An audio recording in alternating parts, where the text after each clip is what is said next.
সুদানের উত্তর দারফুর রাজ্যের রাজধানী এলফাসের শহর এখন যেন এক মৃত্যুকূপে পরিণত হয়েছে। ভয়াবহ সহিংসতায় শহরের রাস্তায় পড়ে আছে শত শত লাশ, যাদের কবর দেওয়ার মতো কেউ নেই। গত সপ্তাহে শহরটি দখল করে নেয় আধা সামরিক বাহিনীর র্যাপিড সাপোর্ট ফোর্সেস RSF।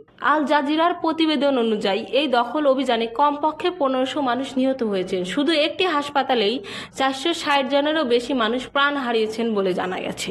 জাতিসংঘের তথ্য অনুযায়ী এলফাসের শহরে এখনো হাজারো সাধারণ মানুষ আটকা পড়ে আছেন, যাদের অনেকেই আহত ও চিকিৎসাহীন অবস্থায় খোলা আকাশের নিচে দিন কাটাচ্ছেন।